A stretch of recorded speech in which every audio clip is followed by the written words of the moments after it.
Good evening. Welcome to the Monday, October 14th, Kittle Hills Board of Commissioners meeting. If you'll please rise for the Pledge of Allegiance. I pledge allegiance To the flag of the United States of America and to the republic for which it stands, one nation, under God, indivisible, with liberty and justice for all.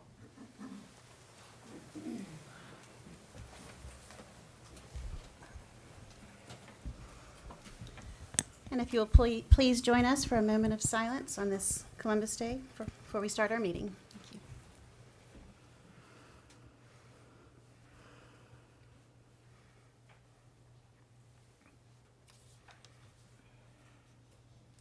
Thank you. Okay, first item on the agenda is the approval of the agenda. So moved. Second. Any discussion? All those in favor, please signal by saying aye. Aye. Okay. All right, we'll move into, we have 3 public hearings scheduled this evening. These are 2 amendments to Chapter 153 zoning. The first public hearing is on requested Section 153.230, the light industrial 1 zone site requirements to allow permeable pavement with lot coverage reduction. There were sign-up sheets for each of these. But no one signed up. Is there anyone that would like to speak specifically on this public hearing item? Anyone that wants to speak on item 1A? Okay, seeing no hands, we'll close the public hearing. And Meredith, would you do an introduction, please? Yes, ma'am. The first public hearing is to allow permeable pavement with a lot coverage reduction in the light industrial 1 zoning district. Currently, permeable pavement is an approved surface for parking. The amendment would allow the light industrial 1 to take advantage of the lot coverage reduction for the use of permeable pavement. This is currently allowed in the commercial zone and in the ocean impact residential zone, I believe. No, just the commercial zone. And it was requested by Quibble and Associates, and Mike Schrader is here if you have any technical questions about his amendment. Great. Oh, and the planning board approved it on August 20th. Okay, thank you. Okay, open the floor for questions, comments, or discussion. No, I'm good. I think we discussed it. I'm good. I'm good with it. Okay. Okay. Then a motion would be in order. I'll make a motion that we approve item number 1A, requested 153.230 light industrial zone 1 site requirements to allow permeable pavement with lot coverage reduction. The proposed zoning amendment for the 153.230 for the light industrial 1 zone is consistent with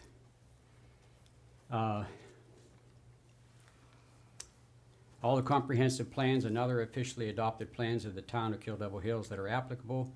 And the amendment is reasonable and in the public interest because it allows greater opportunities to utilize stormwater best management practices.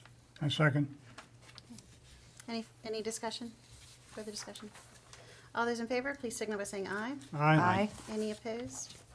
Okay, thank you. The second public hearing this evening is to, again, Chapter 153. It's Section 0767, off-street parking and loading materials for driveways and parking areas. And this is to add material options for overflow parking areas. There was a sign-up sheet for this one. Did we have any? No, ma'am. Okay.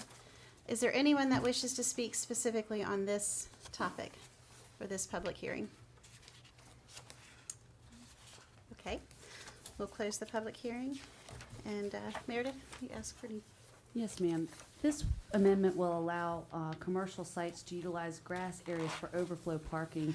It will not apply to required parking areas, but the grass areas, if they're not a required element of the site, including landscaping or stormwater or wastewater management, they'd be allowed to utilize that grass area for overflow parking not required. if a developer intends to improve that parking area, it will have to be improved with one of the approved surfaces listed in our ordinance. This was heard by the planning board on August 20th and forwarded with recommendation for approval. Okay, thank you. Okay, any questions, comments from the board? No, I'm good with it. No, same here. Commissioner Pitt, anything on this? No, I'm good with it. Okay, okay. A motion would be in order? I'll make a motion that we accept the proposed amendment 153.0767 off-street parking and loading materials for driveways and parking areas to add materials options for overflow parking areas. Because the amendment is consistent, the proposed amendment to 153.076 off-street parking and loading materials for driveways and parking areas to add material options for overflow parking areas is consistent with all comprehensive plans and other official adopted plans of the town of Kill Devil Hills that are applicable. The amendment is reasonable and in the public interest because it allows less impervious coverage for excess parking areas above what is required by ordinance. Is there a second? I'll second it. Any further discussion? All those in favor, please signal by saying aye. Aye. Any opposed? Okay, thank you. Then the third public hearing this evening is item 1C, proposed amendment to Chapter 153.002 definitions and Section 153.076 parking, Sections 153.082 exceptions, Section 153.177 commercial zone conditional uses, and Section 153.359 changes in plan by owner or developer. This is to modify the outdoor waiting activity areas and add outdoor dining activity areas as a use in the commercial zone, and to add the definition for parking requirements and setback uses, and setback exceptions for such uses. There was a sign-up sheet for this one as well. Did we have anyone sign up? No, ma'am. Yeah. Okay. Is there anyone that would like to speak at this public hearing? Yes, Ben. If you are speaking tonight at the public hearing, we do ask you, if you're speaking as an individual, to limit your comments to 3 minutes. If you're speaking on behalf of a group, we ask you to keep those comments to 5 minutes. When you do approach the podium, if you'll identify yourself, please, by name and address. So, Ben, welcome. Thanks for having me. Yeah, I guess I'm speaking for a group and for an individual, so however you want to time me on that. I'll take 8 minutes if you give me. You know how I am. We'll go with 5. Anyway, we'll go with 5. So my name is Ben Sproul of 908 6th Avenue, but I'm also president of the Outer Banks Restaurant Association, so I speak on behalf of a variety of our members as well. I'm in an awkward position because, as you know, I serve at the pleasure of the board on the planning board and have seen all of this in detail about a month ago. And the record may show that it was a unanimous decision to forward it to you. I was trying to abstain, so we'll correct the record later. But the reason being is I think we're going down a bad path here on these items. There are, and it's not just me, like I said, I speak for my members. I'm also from my own restaurant. I own the Pit, Board Riders Grill.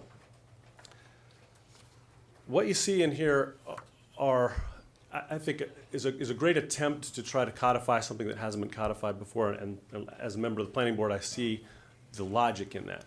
However, I think that it's going to have unintended, if we would go forward with it, you'd have unintended consequences that is not what we desire as a community and what our business community desires moving forward. You know, it only applies to a handful of restaurants. However, because there haven't been rules like this in the past, outdoor dining is taking place throughout the town, and it's also being encouraged in our neighboring towns to great success. When you add things like adding health department approval for additional seating outside, you put existing businesses in a box they can't get out of. For instance, if you go over a certain number of seats, next thing you know, you need another bathroom, another sink, more lines on your septic system, and when you only have a certain site, you can't accommodate that. And so things that are already going on in the town will no longer be able to go on at a variety of locations, at a variety of scales. The same goes with the, commercial site plan. It's a very involved process. It costs money to prepare these things these days. And I think you're discouraging business in a time and in a community that wants to encourage business. We're kind of the central business hub of the Outer Banks. And I think we can always do a better job rather than placing more restrictions on businesses that are trying to grow. The logic behind it is, and I don't know what the thinking behind how we got here is, but the reason other towns are going forward with this is that this sort of use, if you codify it too much, you end up with too high of an expense to add those seats or that activity. However, you have to think of those seats as places that you're only to use when it's not too hot, it's not too cold, it's not raining, and it's the summer, basically. And then I have a second part to my comments, if I'm not running out of time yet, and that is to say that while I'm up here to urge you to discard this in its entirety and to not move forward in this direction because I think it has more negative effects than positive, I also, if you were going to move forward, there are a wide number of little details that are problems with the way this is written. So I can go through those as well. But I don't know if that's appropriate now, or you might ask me later if you're going to move forward. I think things that come to mind are 153.082B1 is exceptions, okay? So that basically limits the waiting and dining area to 33% of the setback, which I think is unnecessary. But more importantly, it also says that it has to be limited to raked earth, gravel, mulch, lawn plantings. So it doesn't accommodate what it accommodates in other parts of the proposal that says decks would be included, which you can see that would apply to my business. So maybe that was an oversight. Also, it requires a 4-foot minimum fence. That's item 7 under 153.82B1. A 4-foot fence, but decks generally have a 42-inch handrail or seating around the edge of them. So I don't think that you're trying to build a fence around a deck. Maybe that's an oversight. And then when I look down at, just think about what you're doing when you go down the path of, over-regulating is the way we see it. Under the nonconformity structures, the changes in plan by owner or developer, you have, if you have a nonconforming structure, the administration can approve or may approve if there's no increase in nonconformity, but also requires that you wouldn't have litter, that you have waste receptacles that have attached lids, that you can't have a roof. And of course, if you're looking at my business, you're going to tell people that they can eat on the deck, but they can't eat underneath the covered porch. There's an exception in one area of it, but it's not in the changes in development part. So there's just technical glitches in it. It's pretty comprehensive what you're trying to do, and I don't think it's entirely well thought out at this point. But like I said, I'll circle back to the fact that, and what I was saying about the receptacles is, we live in a world where North Carolina requires restaurants that serve alcohol to recycle. So trash cans have, by and large, gone away from public spaces in lieu of the staff sorting recyclable, not recyclable, because we don't want the customers who generally would put everything in both bins, So these requirements seem a little excessive in my view. And they're just examples, but I think the whole thing is full of those kinds of options where you say, well, it doesn't sound bad when you read it, in an empty room, but when you see it out in reality, in real life, you realize it's going to cause a lot of businesses to not be able to do the business they do now. It would deter businesses from expanding, and I don't think it's the direction the town wants to go. So thank you. Thank you. Thanks, Ben. Is there anyone else this evening that would like to speak at this? Yes, sir. Yes. Mhm. And if you'll identify yourself by name and address, please.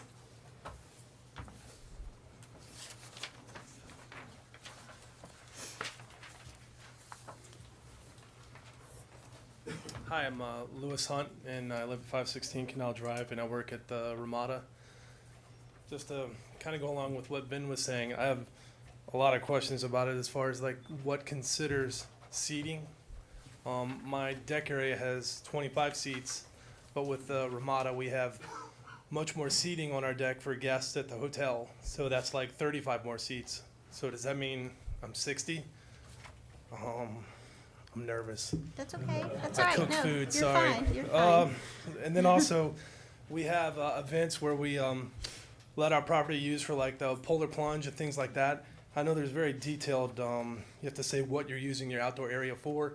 So am I gonna have to have like 12 months planning to come to you and get the permit for that, for like all events that come up? And then if I have a group that I didn't know about that wants to use our property, do I get like a new amendment to the original amendment? You know, sorry. So that was one thing, because there are other properties that they could go.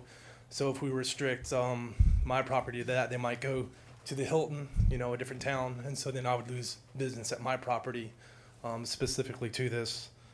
I don't want to talk anymore. I'm sorry. Okay, that's okay. But I'm just saying, forgetting a lot of stuff too. I should have wrote it down. But a lot of what Ben was saying, I talked with him previously, and you know, we went back and forth about it. And it is, I mean, it might be a good idea because I know it was very specific about outdoor activities affecting other properties. And so we don't want to do that. And you know, if that was an issue, I think we could do that on like a civilian, person-to-person basis, as opposed to putting in a very restrictive law that might affect what business I can have outside for 12 months, you know, because it was a conditional use permit, so I guess I'd have to reapply. And I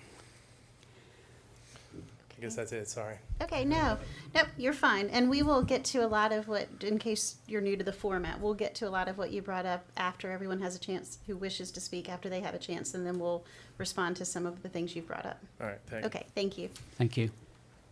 Is there anyone else this evening that would like to speak at this public hearing? Anyone else? Okay, we will close the public hearing. And Meredith, I'm going to ask you to do an introduction, please, and maybe a little more detailed on this one. Anything that you capture from those questions, great. If not, we will specifically ask and bring those up.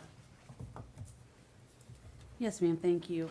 As you may recall, in January of 2013, the Board of Commissioners approved a request made by an applicant to add outdoor waiting activity areas for restaurant establishments. The amendment included some setback requirements, parking requirements for outdoor waiting areas, and prohibited food service. Upon further review of the request and looking at the existing establishments within the town, staff developed some amendments that would actually relax some of the regulations that were part of that request. The revisions would make outdoor waiting activity areas, take it out of the conditional use permit. It would add outdoor dining activities, which currently was not a prohibited activity in the town. And outdoor waiting activities would be basically subject to the same requirements that the original amendment provided. However, it would be done under administrative approval rather than the full conditional site plan approval that was previously approved by the board as requested by the applicant. Outdoor dining activity areas would also be added, a definition would be added that allowed for dining in the outdoors. It would also follow basically the same guidelines as the original amendment, including the setbacks. However, in both amendments, parking requirements were eliminated. There's no additional parking required for outdoor activity or outdoor dining areas above what's required for the primary restaurant. These are both accessories to restaurants. A quick summary of the specifics that were added to the ordinance. The definition for outdoor activity area was modified in outdoor to include elevated decks. Elevated decks weren't previously included.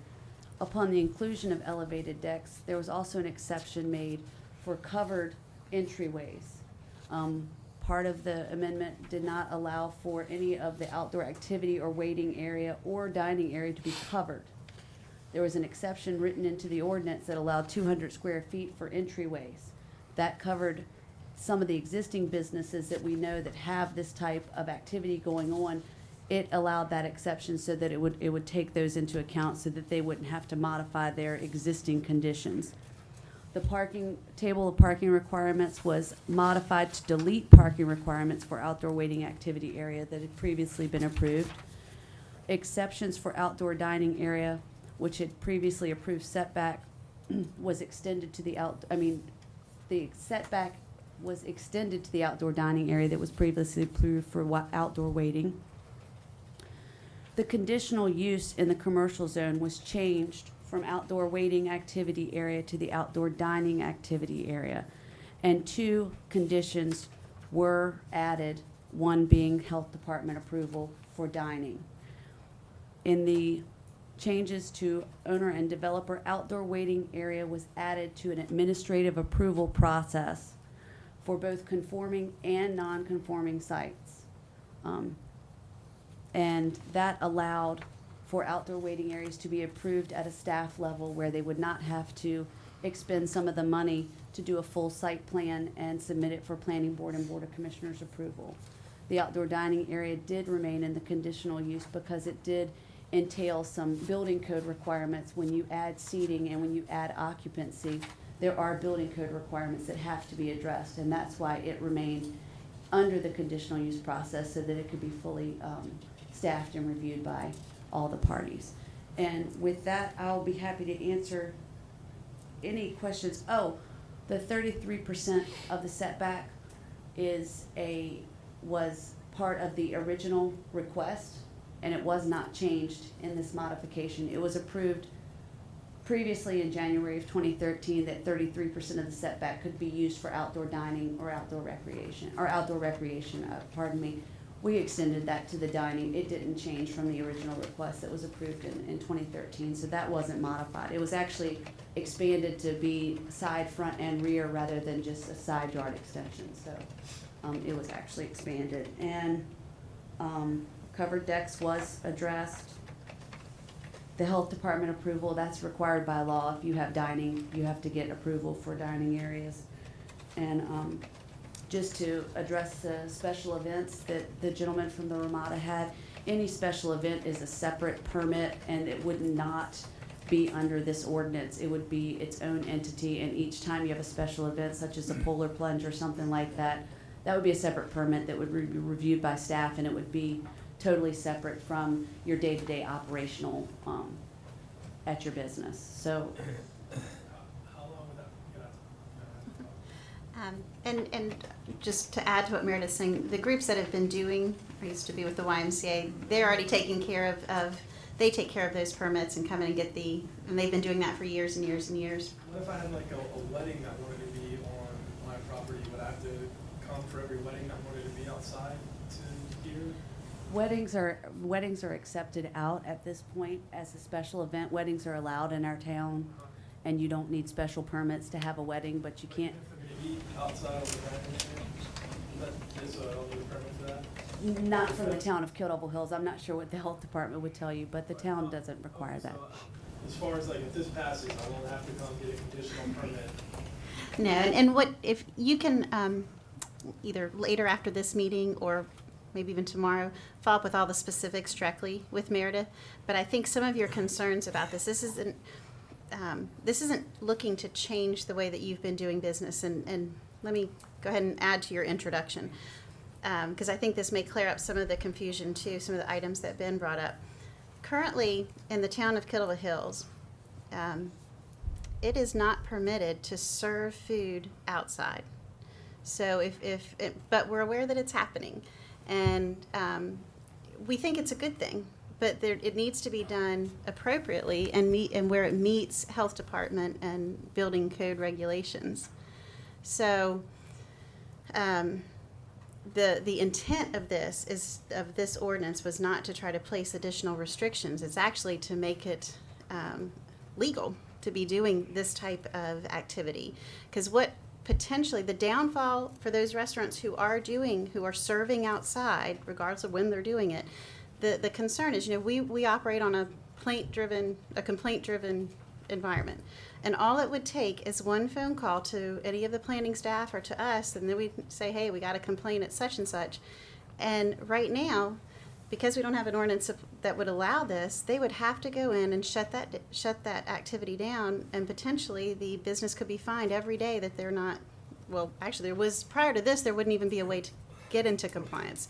So if you're serving outside in a patio or on a deck or anything like that, it's just not allowed. And so what we were hoping to do was create an ordinance that would make it allowable if you can meet health department and building code regulations. And that's just it's a matter of the law that those would need to be met. But it's not to restrict or hurt businesses or not be business friendly. In fact, really the underlying premise was trying to be business friendly and give businesses an option to be able to comply. And if they can't meet the requirements that would be associated with serving outside, then at least they'll be able to use their outdoor area for the waiting and activities. And so it also gives businesses some options now that they could have an outdoor activity and waiting area, or if they can be compliant with health department and state building code regulations, then they could serve outside. So that's the foundation of where this ordinance is coming from.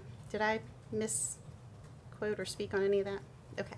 No, ma'am. So let's, we really need to bring the board into the discussion. So let me pause for a moment and see what comments or questions the board members have. Yes. How many of the objections that we heard this evening were discussed in planning board when this was under consideration at the planning board level?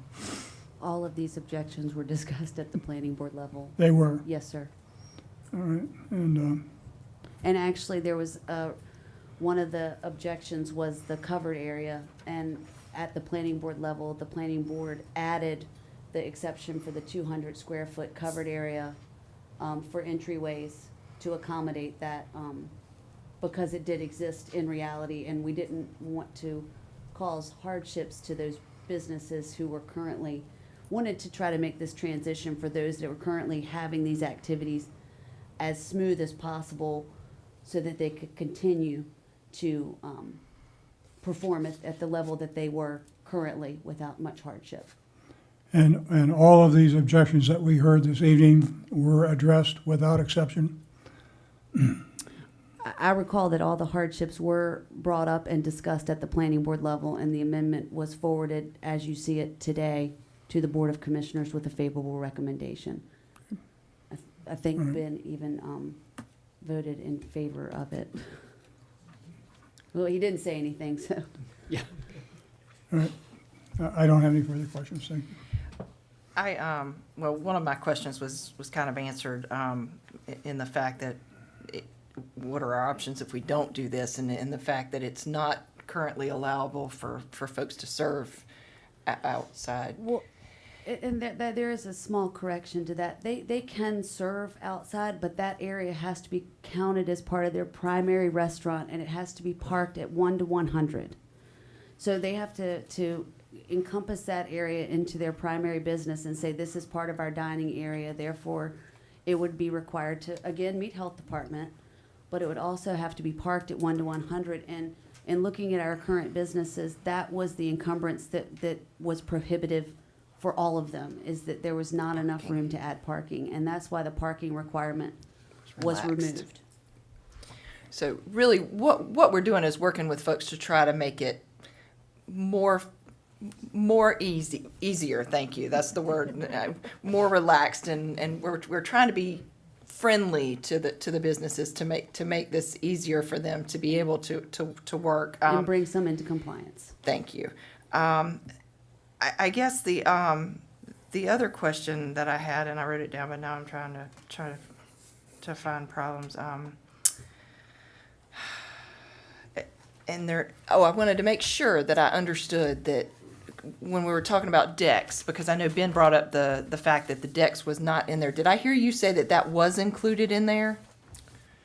In the definition for outdoor dining activity and outdoor waiting activity area, there's an exception that excludes covered entrances not exceeding 200 square feet. Okay, so it 'Cause doesn't. says you can't be, your outdoor dining or waiting area can't be a covered area, meaning if you put a permanent cover over it, it becomes more than a seasonal, as Ben said, a seasonal. And that's one of the reasons that the parking was taken out, is that you can only use an outdoor area but so often. You can't use it when it's raining or blowing, like, people probably wouldn't have enjoyed it too much today, or in the middle of winter, or when it's 110 degrees. And that being that it's not a permanent part of the restaurant, allowed us to really embrace that relaxation of the parking requirements. Because it wasn't going to, it would only, average be used about 2 months solid out of the year, 2.5 months. But the covered deck was, 200 square foot was added for entryways because of the discussion at the planning board level, because of what been mentioned before, and that's in the definition section of what these activities are. Okay, and it doesn't specifically say what kind of entryway. Covered entryway. Okay, other than that, it doesn't say whether it's on the ground or whether it's up in the air. No, it says elevated decks. Oh, okay, all right, that's what I needed to know. Bill, you had, Yeah, and is the redundancy that Ben cited, the requirement for a fence in addition to the already code required 42-inch railing around a deck, is that correct? Is there a redundancy? There is a requirement for a fence. It's required for the dining or activity area. It doesn't specify if it's on an elevated deck, and the fence was really intended for those ground activity or dining areas, not elevated deck. And so, Areas. and so in the instance where the deck is somewhat elevated and the railing is required by building code, there is a redundancy, is that what I'm hearing? There would be a redundancy for an elevated deck. How do we fix that? On number 7 of the ordinance that you're looking at, you would accept out elevated decks from the fence requirement. It says, on sides not adjoining the principal structure, the area designated as outdoor waiting activity areas shall be bordered with a minimum 4-foot-high fence and shall be buffered with landscape as set forth in 153.073 F2B. You could, and Steve, correct me if I'm wrong, you could simply accept for elevated decks. All right, Because when they the obviously- appropriate time comes, Mayor, I'd like to offer that amendment to this. okay, thank you. And if you wanted the 200 square foot entryway to apply to ground level as well as elevated decks, that would be simply a modification to those I'm definitions. getting out of over my depth now. Right now, those definitions do only apply to elevated decks. Yeah. That exception for 200 square feet. Okay. Great, thank you. Yeah, and Meredith, would you, I believe you and I talked at one time about the health department's position on this. Could you elaborate on that? Yeah. If, I don't know that I can really speak to the health department regulations for dining, but I do know that they are responsible for permitting dining and service areas, and there are state requirements that they have to follow. And any dining area should be reviewed and approved by the health department. And that requirement is actually a little bit of redundancy because it's required by the state whether we put it in our ordinance or not. It was just making anybody who made application aware of all the requirements we were gonna be looking for. As well as the building code. We put building code requirements in here too, just to make people aware that there may be building code requirements. yeah, I don't know whether it was you that I was speaking to, but at one point, I'm under the impression that if you're not serving outside, then the health department says they're not going to do anything about it as long as you're not serving. Because Serving, they don't look you at could it. order something inside and carry it out. You can order something inside and carry it out, So- and that would not be service, and that would not be considered a dining area. Right. So that really is really kind of opens it up for a lot of people. And the original requestee did not want to serve outside. They wanted, if you wanted to have a cold Coke, you needed to go inside and order it, and you could take it back outside with you. Just Coke? And Only and- Coke? And play in their outdoor area. And so that's what the original amendment was intended for, was not for service. But if you were going to bring service into it, then the health department did need to, So if someone's already up to capacity on their seating inside, they can just go ahead and do this as long as they don't carry it out and give it to them, right? Basically, as long as there's not service. right? Okay. Yeah, the health department's pretty specific on that. I mean, if we do something temporary at the bomb center, they have to come and inspect us for, I mean, they're real specific on that. That's if you're serving, right? Correct. And that would be regardless of if we put it in our ordinance or not. It was really just a Reminder. reminder to those who were applying that that was gonna be something that was gonna be required. So when someone went into this, they knew all the elements that were going to be required to to have one of these, uses.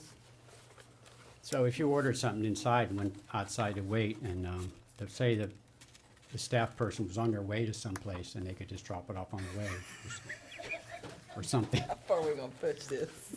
No comment? I don't think she needs to. Okay. Any other questions or comments?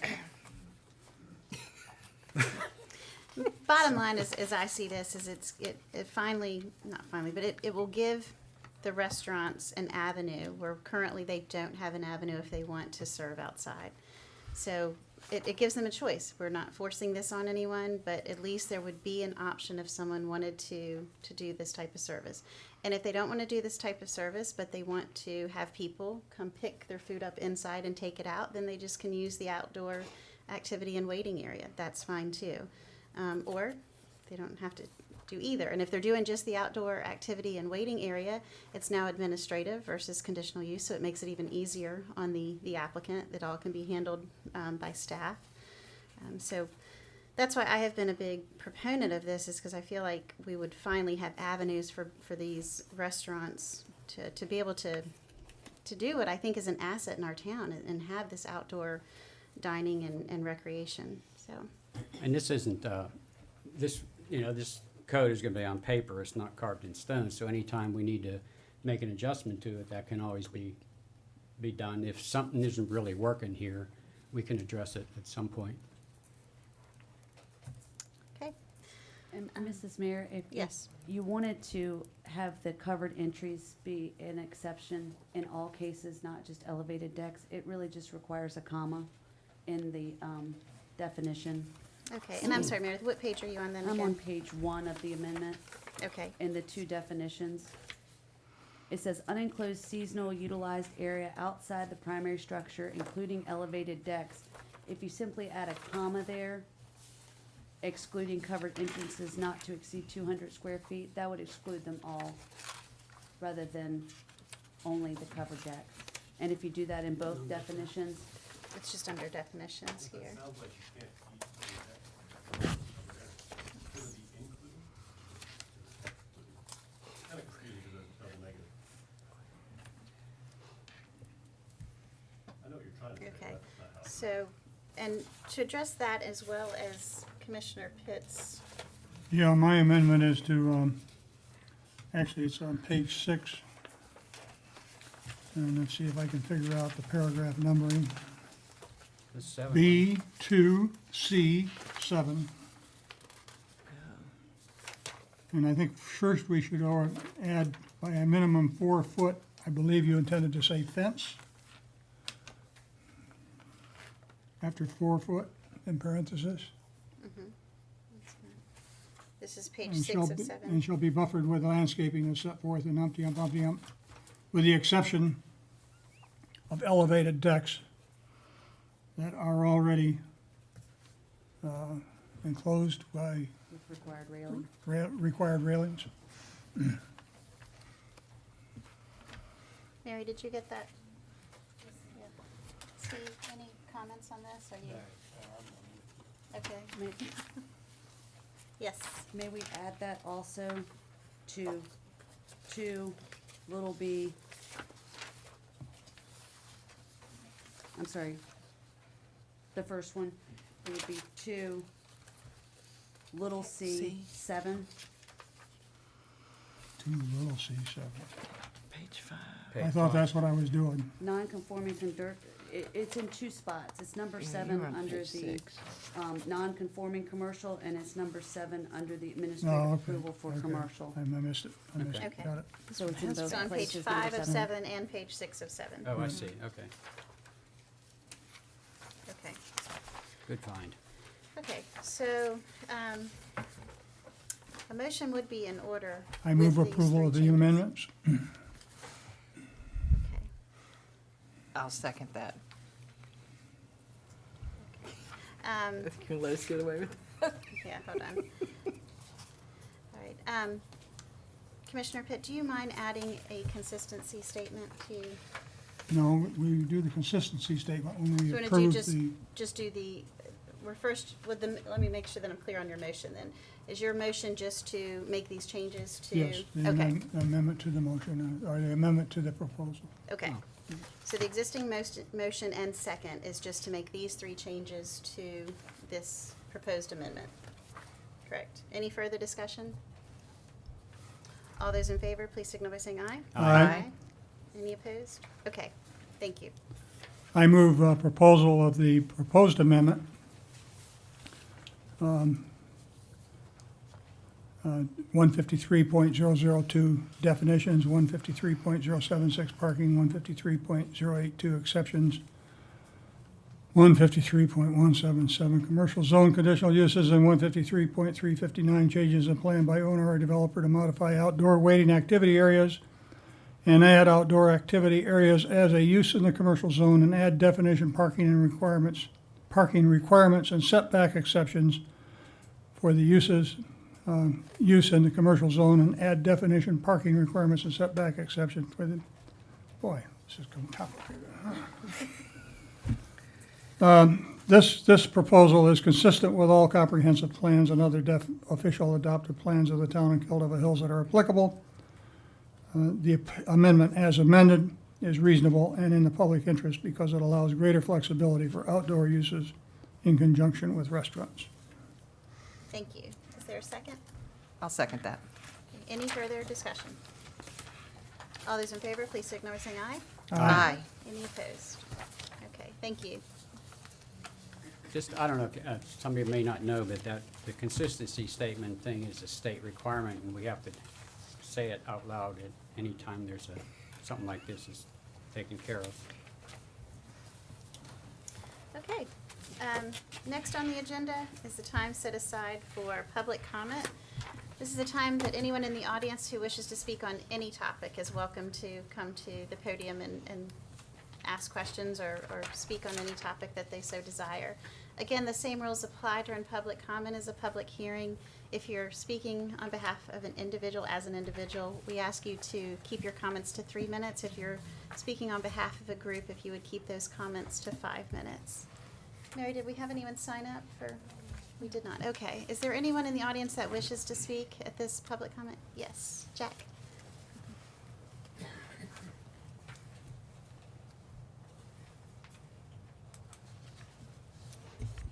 Jack McCombs. I live at 917 Cedar Drive. A little hesitant to talk about this simply because I don't think the town can help me in this situation. My wife and I own the corner lot adjacent to our property, our home. The corner lot is on the intersection of Cedar and First Street. At least one of the landscaping companies is dumping their yard debris in our lot. That's irritating. But the real thing that irritates me, someone is cleaning up after their dog and put them in the waste bag and then taking their bags and throwing it into the lot. And I have to walk up and clean that stuff out. As I said, I don't think you folks can help me about that. Maybe Public Works has a sign that they could put up there and not to throw that sort of trash and dog waste onto our lot. It's not meant for that, and I have to clean the darn stuff up, and I don't have a dog. I like dogs, but I don't have a dog. Thank you, Jack. Is there anyone else this evening that would like to speak at public comment? Anyone? Okay. Okay, we will close public comment and go into response to Jack's concern and issue. You know, it's kind of sad, Jack, that we'd have to put up a sign, people not to throw dog poop, you know? I mean, that's just, I know what you mean, though, because, you know, I think, and people live someplace long enough and stuff goes on and you just can't believe what's happening. And as far as the landscaping, could you address them directly on that? I don't know who's. Oh, you don't know who's doing I it? don't know who does it, it just appears, Okay, and it's been done at least twice. okay. I've got a suggestion that might help both. I don't know if we're in position, do we have any of those cameras, the deer cams? I'm not kidding. I know we used. TV has several of them. Yeah, that's what I'm thinking. I mean, literally, I mean, there's ordinances against the, the dogs. You gotta pick up after your dogs. Aren't there? Surely Yes, there's dog yeah. ordinances. Oh, yeah. I mean, I pick up after mine. I mean, Yes. Doesn't say you can't put it back. well, yeah, that's called littering. I mean, I know there's laws against that. But I mean, seriously, unless the person's watching this, and if they are, then they're gonna stop. So either way, if we could just put a little deer cam up there and just snap a picture, we could fix both of those. I mean, pretty quick. I don't know, is that illegal? It's not illegal, it's on his property. Might not be conventional, but. I'm not a whiner.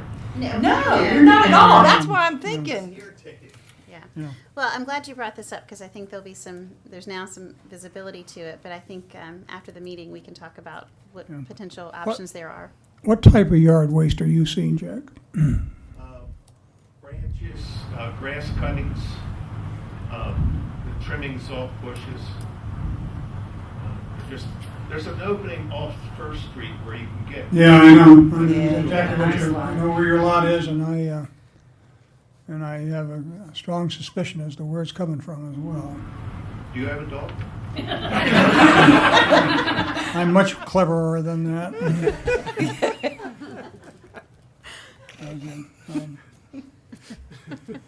Yeah, Jack has a very large lot, and when on the corner side of it that faces First Street, it appears to be an undeveloped lot, and that's what's going on is some rather unneighborly neighbors are treating it as though it were a vacant lot.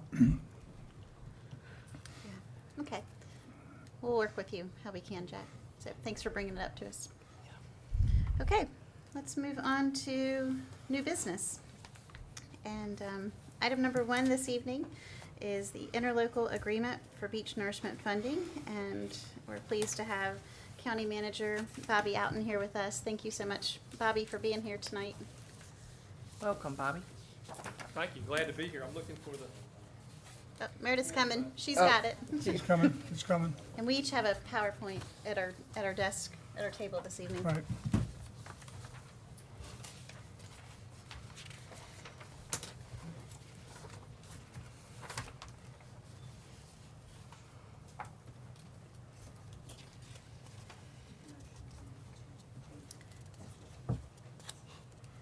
So while they're looking at that, just to kind of more of the introduction here, the towns of Duck and Kitty Hawk have committed to moving forward with beach nourishment. And what we were discussing tonight relating to the interlocal agreement, this agreement would obligate the town of Kittleville Hills to move forward with the beach nourishment project by securing permits, issuing special obligation bonds for its share of the project, for our share of the project, and entering into a construction contract. And in return, Dare County would be obligated to provide the town with $6 million for the project. That's in addition to the $250,000 already committed to the town. So we will turn it over to Bobby, and then there's a time for us certainly to have Q&A afterwards. So thanks again for being here. Thank you for having me. It's always nice to be back in Kill Devil Hills. Meredith is going to run the PowerPoint from over there, so when I'm pointing at her, that's what I'm doing, getting her to change the slide, because a little gizmo wouldn't work. I'm here to talk to you about funding for your beach nourishment project. Over the last months, when it became apparent that the towns were going to tackle beach nourishment, the managers and I in our monthly meetings began talking about how do we pay for this, and how can we disperse these county funds in a way to allow towns to do beach nourishment projects. And so over multiple conversations between the managers, and then I think the mayors had similar conversations at the mayor's monthly meetings, and we even had a few meetings with the mayors and the managers having similar conversations, trying to work out some kind of equitable way to do this, Meredith.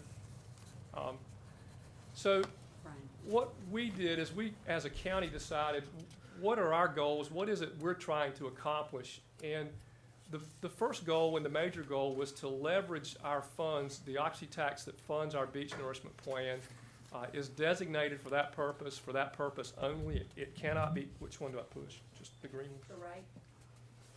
Just, okay, thanks. Our goal was to leverage it. The beach nourishment fund can only be used for that purpose.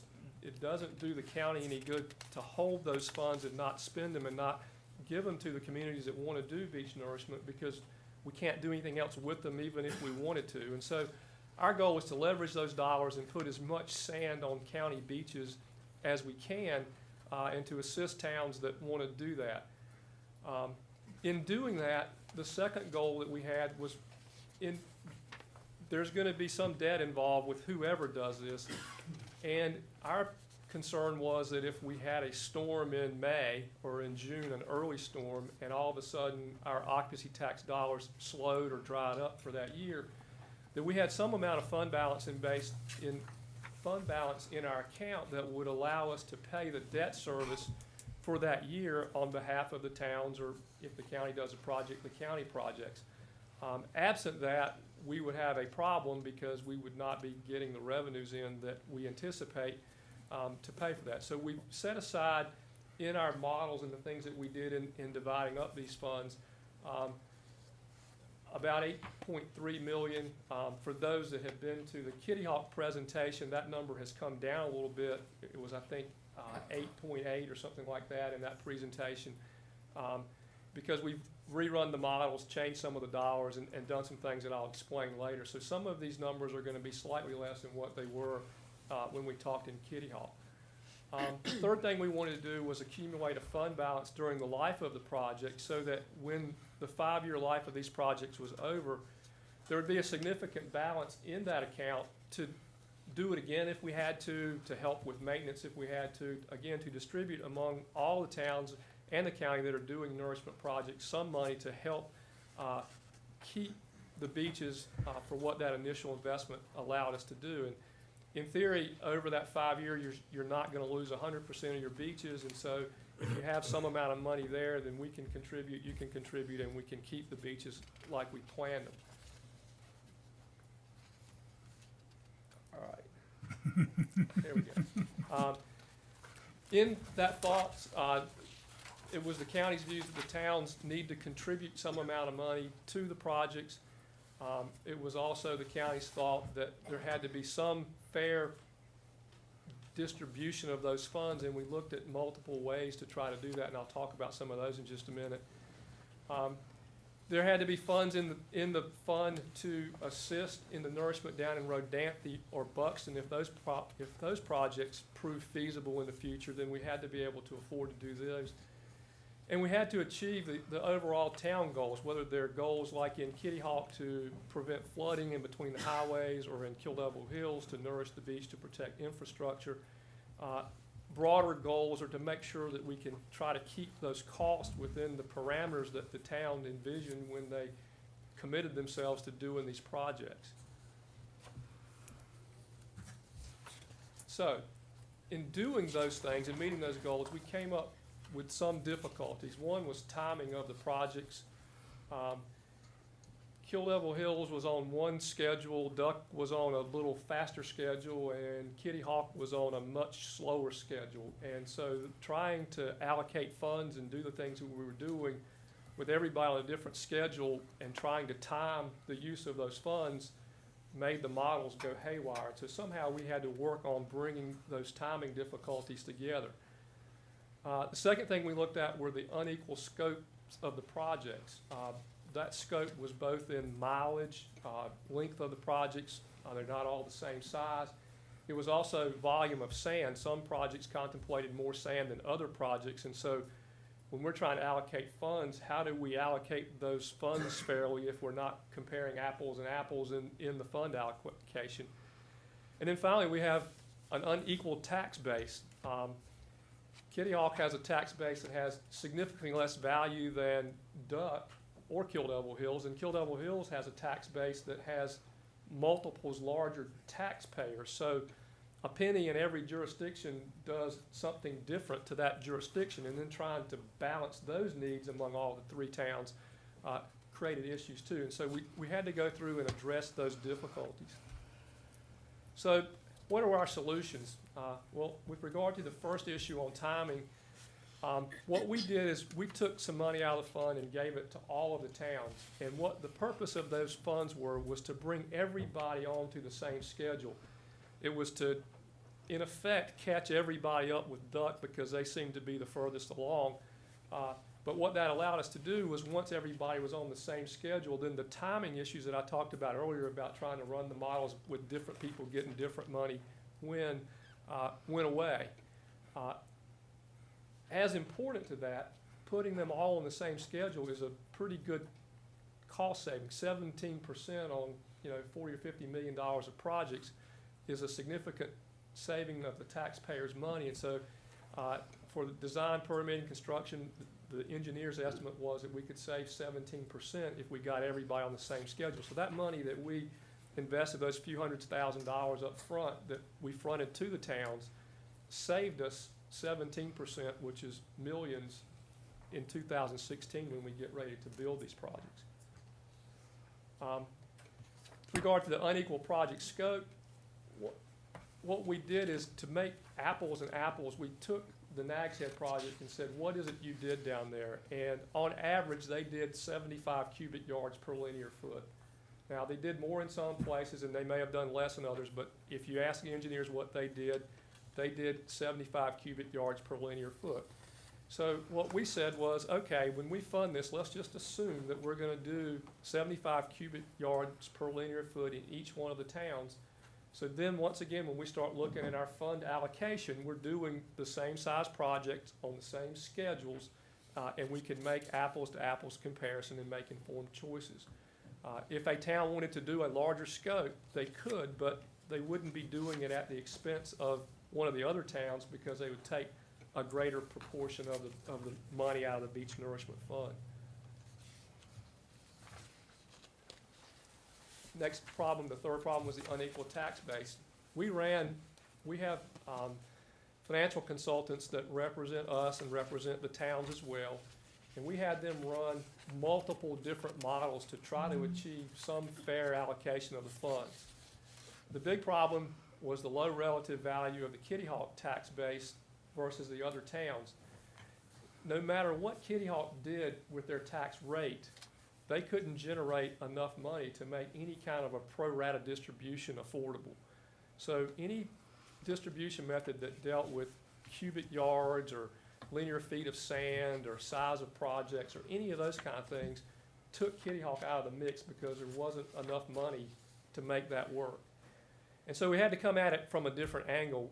And what we did is we went back and we looked at what did Nags Head do? Because Nags Head's got a project that so far has been successful and sort of is a model for what we're trying to do with the rest of the county. Their cost averaged about 7.82 cents per parcel or property tax in their town. Now, that's not what it cost everybody in town because they divvied it up among a service district and some areas paid more than the other. But if you took it all and lumped it together, then 7.82 cents would be the average cost town-wide. And so we ran a model looking at what would that do, thank you, if we did that. The result was it would work if we did it across the board, but it put Kill Devil Hills at a disadvantage because what Kill Devil Hills would be doing with their 7.82% is they would have more taxpayers paying the same 7.82 cent that Nags Head pay to get half as much project. Nags Head got 10 miles for their 7.82 cent. Kill Devil Hills would only be getting about 2.5 miles, but they would be getting it by taking the money from more people because your population is greater in Nags Head. And somehow that didn't seem fair either. And as we worked through that, we tried to come up with a solution that fixed that problem without handicapping the other towns. And so what we did, I told you earlier that we changed the money we were holding back at the end. We took about $1 million out of each of those funds and applied those back to the Kill Devil Hills project, and the result was a 5.78 cents per parcel tax rate in Kill Devil Hills as opposed to the 7.82. Now again, that's not to say everybody in Kill Devil Hills is going to pay 5.7 cent more taxes in order to have beach nourishment. I'm assuming they're going to use the formula where you create a municipal service district, and that's gonna be divided up among various areas of the town differently. But on average, that's what it will come out to be. The town will use the Nags Head financing model, which was issue special obligation bonds. And the county didn't take any money out of the fund. We're not taking any upfront money. If we're able to do a project, we can't do ours on the same schedule because we have park service and fish and wildlife issues that you all don't have. But if we do it, we'll borrow it, and the fund will be used solely for debt service for us. We won't take any of the cash out. The cash that's coming out of the fund is all going to the towns. I'll remind you, this is a proposed plan. This plan has not been approved by Kill Devil Hills yet.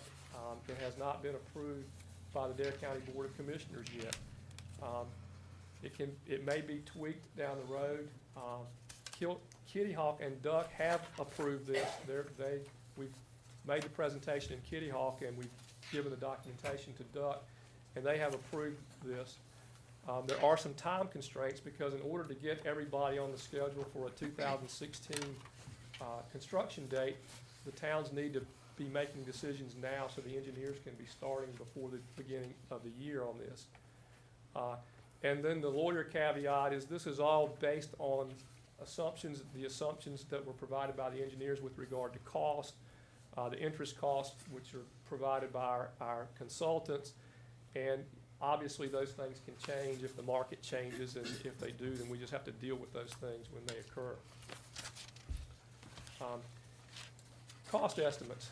For the towns, the total cost of all the three projects individually would have been $50,854,000. When you combine them and get them on the same schedule, that is reduced to the $42,670,000 that you see there. The amount of money that's held, that the fund is holding for to cover debt service is the amount necessary for Dare County to cover $25 million. So there'll be enough money in the fund if we go out and borrow $25 million, we can pay the debt service on that. These are the individual town costs. You can see this. I won't go through all those. You all can see them and add, but you've got your permitting, your construction costs, and your totals for each of the towns. And then down at the bottom, you have the total overall cost for each of the towns. If you are looking at that kind of thing and you see that the 41.9 here and the 40-something more somewhere else for the total, some of these include all the interest costs and some don't, but they do add up when you do that.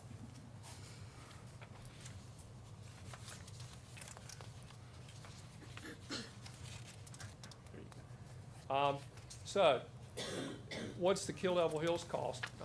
The financial people are saying that on the schedule we're at, we can anticipate about 3.5% as an interest cost. If we did that, the towns would have to borrow $5,475,000. The county would put in $6 million up front, so that the total cost with your debt service would be $11,475, and you can see that's a little more than the 10-something that was on the previous slide because it didn't include the interest cost. So those are the costs. Again, the county's contributing $6 million up front, and the town would contribute 5.4 over the 5-year life of the project. This is sort of a cash flow analysis. 5.78 cents generates 1.148 million in the town. And so, as you can see, your debt service to get to that 5.4 over on the left at 5.78 cents leaves you with a little bit more money, about $269,000 at the end of 5 years than what you need to pay off that debt. So in conclusion, where that is we at the county have taken all the money out of that fund that we can take out and divided it among the towns. We've divided it among the towns not as an edict from the county, but in collaboration with all of the towns to try to come up with a fair way. The consensus of those that have been in the discussions is that this model works. The two towns that have approved it are okay with this model. It's before you tonight in the going back and forth with the town and Commissioner Pitt trying to make sure we could get this within the envelope that the town had. This does that, and so we believe we've done that. We think we've met the goals. We will have beach nourishment throughout the county.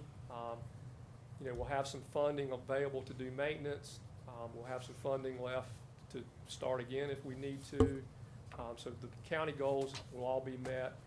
And the cost to the taxpayers will be within the parameters that each of the towns were contemplating when they got into this. And so we think we've come up with something that can work.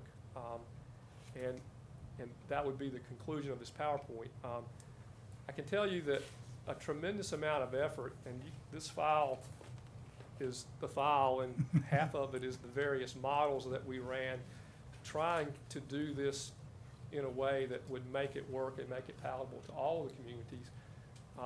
This is the best one that we've come up with, and hope that it works for you, because again, our major goal at the county is to try to help all the towns get sand on these beaches, because we recognize that's what makes it go, and that's what our livelihoods all depend on. So if you have any questions, I'll answer them, and if not, I thank you. Great. Thank you very much, Bobby. Questions?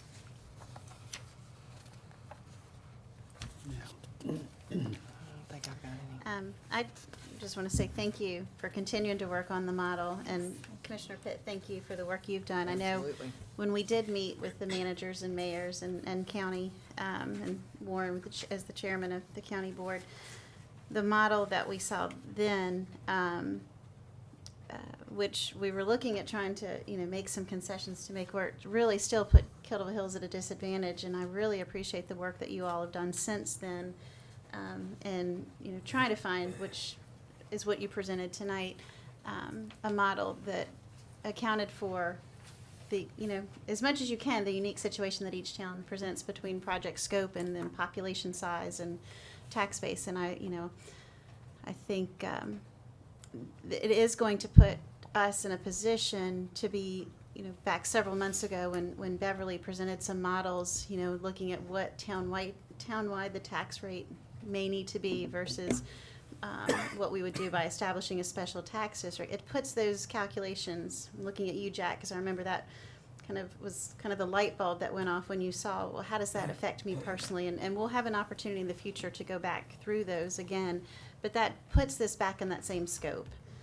So just thank you very much for all that work. Both of you, you too, Bill. Thank you, Bobby. I guess I do have one question. Time frame wise, where does this put us as far as where we would be versus not doing this together? Not that it wouldn't, it definitely, that's not an option, but if, I know we were where we were talking before. This is going to keep us pretty much on the same schedule that we had hoped to achieve in our initial discussions.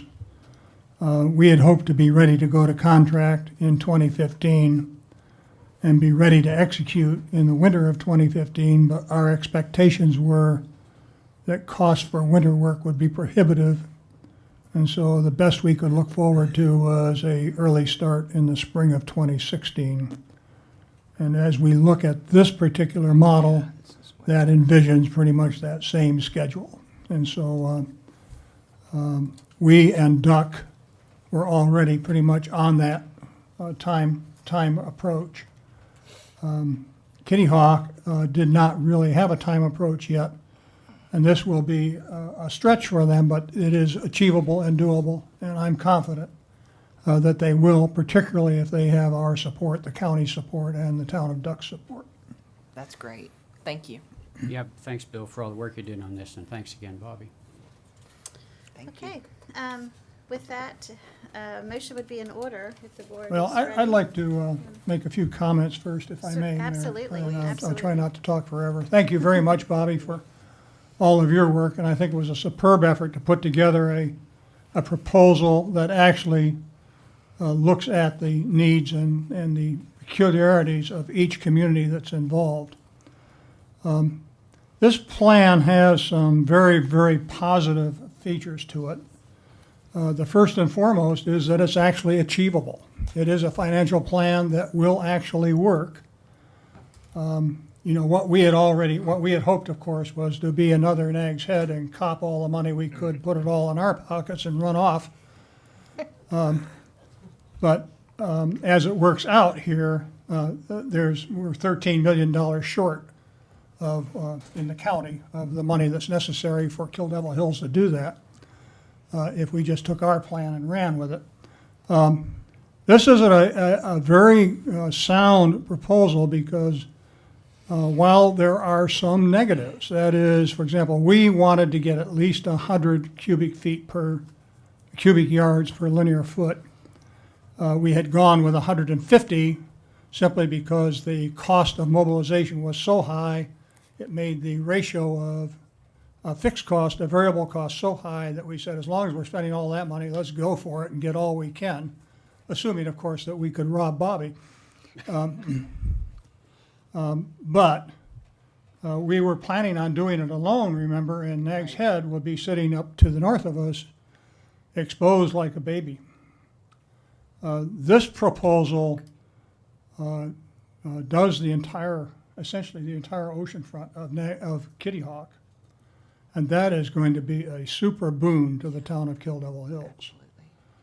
All we were going to have before was that taper from the north end of town, a 2,000-yard taper into the beach on the south end of Kitty Hawk. And now we're going to have a stabilized beach north of us extending over 4 miles. And that is going to turn out to be very, very important to us and negates the requirement for the very large sand deposits of 150 cubic yards per linear foot that we were talking about. We still would like to have 100, and incidentally, the original project did propose 100. But 75 is adequate, and we can get it done. Now, the difficulty with this proposal is that it's a design to cost proposal. And that means that you really got to pay attention in managing the proposal and that everybody has to cooperate all the time. Nobody can get greedy. People who do get greedy have to be spanked immediately and told how to behave and so forth. But it's not always easy to do a design to cost. And any of you who've ever been in that position before, the compromises that are necessary to get to design to cost, where cost is truly fixed because there's no more money. We've got what we've got and there's no more of it. You will understand what that means.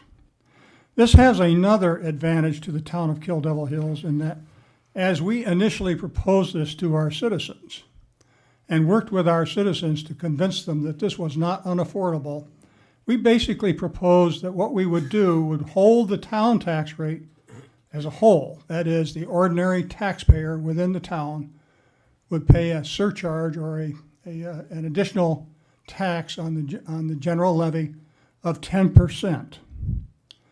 And that the balance of the cost would be paid by the oceanfront property owners themselves. And this particular proposal that Mr. Outen has proposed actually makes that possible.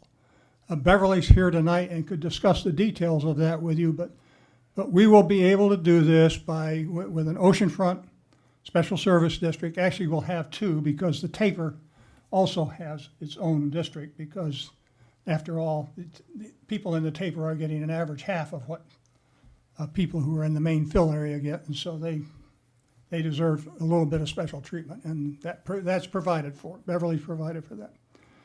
But it's simple, it's direct, it makes sense. There isn't any pussyfooting about because, you got to pay because sometimes the sand wanders across the road and you have to scrape it off and carry it. None of that stuff. Your oceanfront, you're going to pay, and you're going to be the ones protected.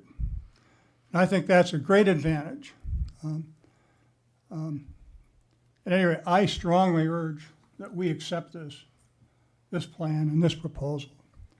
I think it will make a huge difference to the future of our town and our economy. And it will give us the protected beach we've been looking for the last 2 decades. Thank you, Mayor. Great, thank you. Thanks, Bill.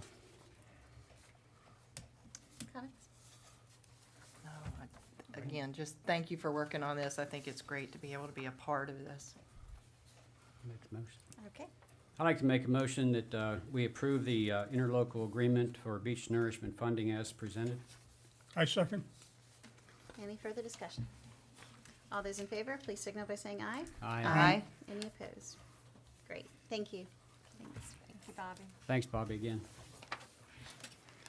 Okay, next under new business is item number 2. This is the 2013 progress report for floodplain management and hazard mitigation plan. Debbie? Yes, ma'am, thank you. This evening, there's actually no action that's necessary from the board on this item. However, we are required to review the progress report in an open meeting. It has been released to the media, and copies are available for the public, both on our website and at the Kill Devil Hills Branch Library and the Dare County Library. As the mayor stated, this is a copy of our floodplain management, hazard management plan, and the progress report over the last year. If there's any specific questions that the board may have, Meredith, our flood guru, would be happy to address those. But basically, it just outlines what has been accomplished, and it is for the public's information. And obviously, the easiest way to follow this is a color copy, because it's color coded in red what Right. the updates are. And that So- would be the way it is on the website and the report in the libraries. So if anyone is reviewing this later at home or whatnot, the red section under each of the blocks on the left is the update. Yes, ma'am, that's the black is the gold and the red is the action. Anyone have any questions for Meredith or comments? Oh, I just want to say thanks for all the work you guys have done on it. I know it's a lot of work, so appreciate it very much. We'll give you all the credit since Greg's in the woods. You all ready to move on to item number 3? Okay, thank you. Under new business, item number 3 is the recommendation for bid acceptance for the 2013-2014 street drainage and rights-of-way improvements project. Sure, be happy to. And also with us this evening is Pete the came town in. engineer, Mr. Berkheimer, somewhere. I saw him. He did, There he is. he came in the back.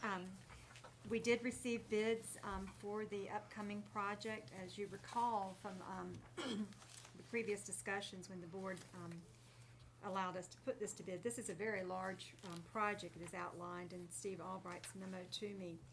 It's the north end of our town on the west side. The bids did come in very well, with the low bid being RPC Contracting. This evening, what the staff, along with the engineer, would recommend to the board is the following motion, which is the second page of my memorandum. It's to approve the contract with RPC Contracting for the 2013-14 street improvement northwest area streets, Phase 2, including Alternative X, which is in the amount of $621,250, and authorizing the manager to execute the contract. Approve the engineering service agreement with ESI of Virginia, Inc. on the total amount of $51,500 for construction oversight services. Approve a not to exceed contingency of 8% for the overall project, $40,142.40 for the general fund, and $9,557.60 for the water fund. And lastly, to authorize expenditure of $379,702.40 from the Street Capital Reserve Fund, $133,527.60 is water fund related. $209,220 would be expended from our POW bill line. $379,702.40 expended from the Capital Reserve Fund, and this is for a total project cost not to exceed $722,450. And Madam Mayor, we would request a motion accordingly. Okay, great, thank you. Discussion. And Pete is here if you all have any direct questions as well. Hi, Pete. Welcome. Good evening. Pete. Thank you. Any questions or comments? Roughly how many feet is involved in this project? It's the biggest ever, Commissioner Pitt. 1.2 miles is the easiest way to say it. Very well, thank you very much. Mayor, excuse me, but I forgot to also indicate that our Assistant Public Services Director, Tony Patrick, is also here this evening. Thanks. Great, thank you. Okay. Incidentally, I asked that question because I wanted to ensure that we were getting back up towards the area where we needed to be. And we have over 50 miles of streets, and their design life is 40 years. Some of them last longer than that, of course, but that gives you some idea of what we really need to be doing. Right, so the And scope of this this approaches that we're in the correct order of magnitude. Thank you, that's a great point. Thank you for pointing that out. Okay, any comments or questions? Okay. Is anyone prepared to make a motion? I move approval. I'll second it. Okay, any further discussion? Let me ask the town manager, do you need any specific clarification with that, or as long as it's covered here with the motion? No, we'll reflect it as a motion approved as presented. In the packet. Thank you. Great, okay. Okay, so the motion first and second. Any other discussion? All those in favor, please signal by saying aye. Aye. Any opposed? Great, thank you. Good job. Thank you very much. Yes, thank you. Okay, now under new business, item number 4 is a proposed amendment to chapter 91.16A, streets and sidewalks, and this is improvements within the public right-of-way. Yes, ma'am. As Public Services Director Steve Albright's attached memorandum states, this is basically going to do some housekeeping corrections, but also it's going to create consistency between construction standards and the town code. The amendment modifies culvert size requirements for the Memorial Street ditch, and as you all recall, the Memorial Street ditch handles a lot of the stormwater that we deal with because of the undersized ocean outfall. Additionally, expanding the ditch capacity will allow additional stormwater to discharge towards the west, a particular benefit during extreme rain events or period of high wave activity that typically disrupts the function of the outfall. Again, Pete is here if you have any specific questions, but the staff would recommend approval of the improvements within the public right-of-way to establish culvert specifications for the east side of Memorial Street ditch, Okay, thank you. Memorial Boulevard ditch, rather. Comments or questions?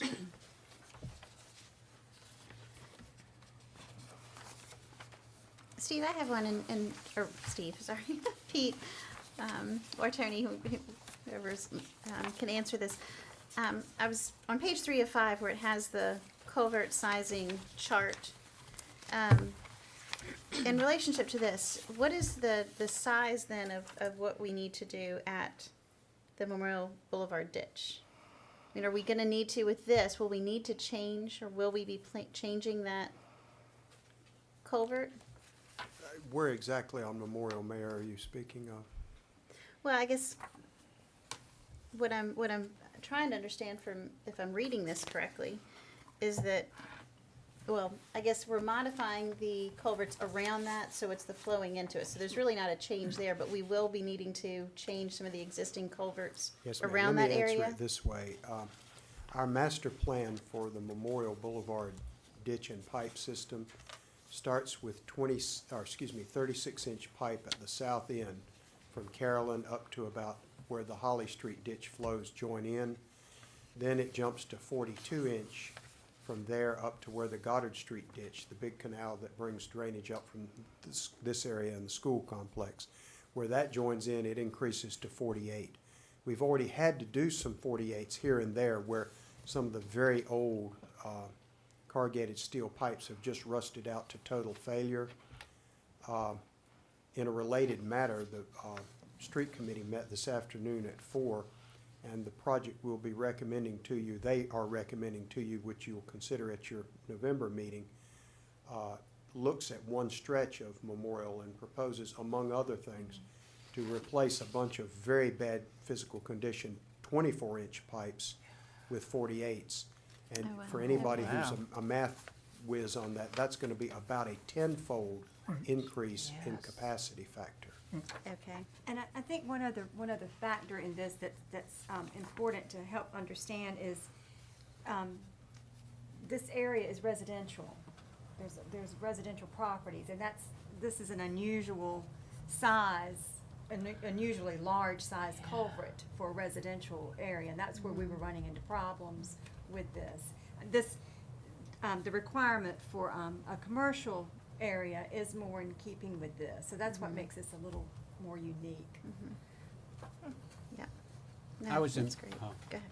I was impressed when you explained to us in the meeting today, I'm not a math whiz either, but how much increase in volume you can handle just by doubling the diameter.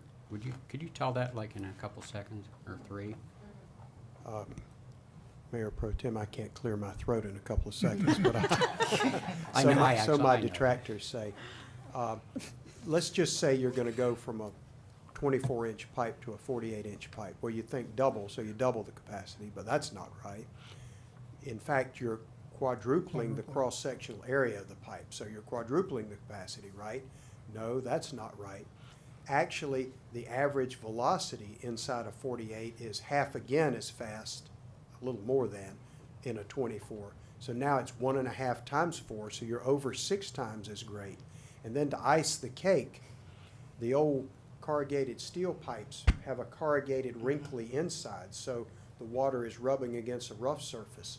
These 48-inch pipes we'll be putting in as slick as glass, smooth inside wall.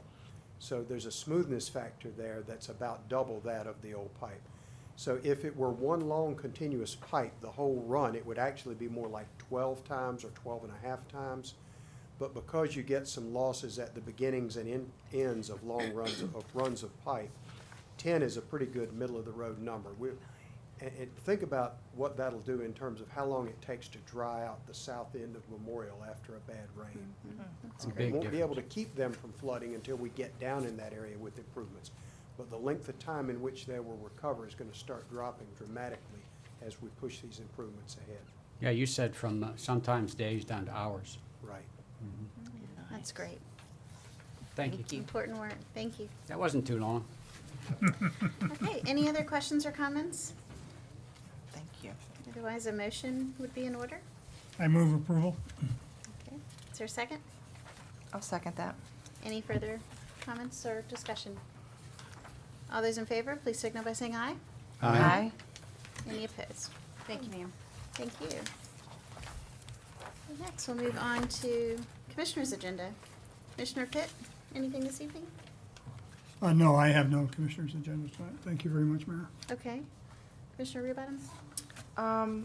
I want to, and I can't remember if the last meeting was before or after the ice cream social, but I want to thank the staff for that. If I thanked them already, thank you again.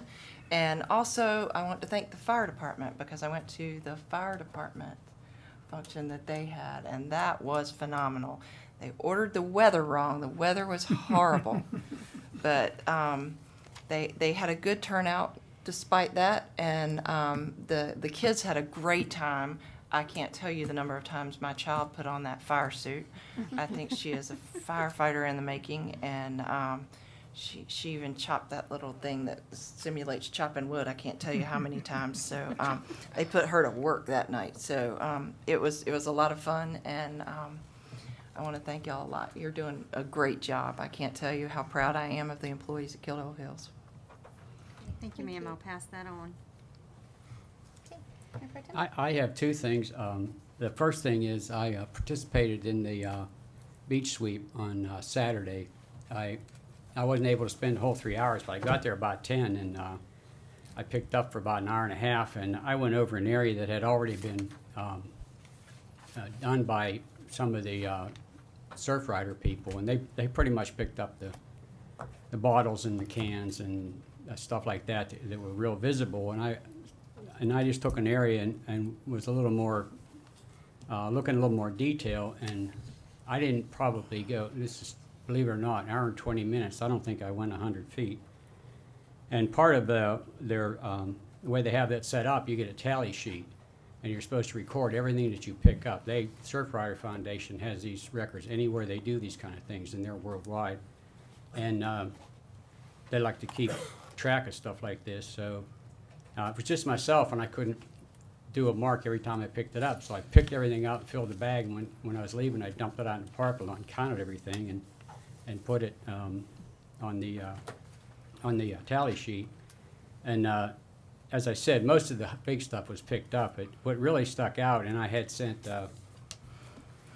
some pictures to the other board members of what was picked up, and I had 356 cigarette butts. And that was in an area about 10 or 12 or 15 feet wide for about 100 feet long up along, not down at the water's edge, but up towards the dunes a little bit.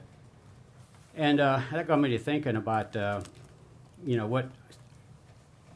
some way we can handle this to maybe try to convince people to stop doing that. They shouldn't be doing it because it's litter like anything else, but it's something that seems to be,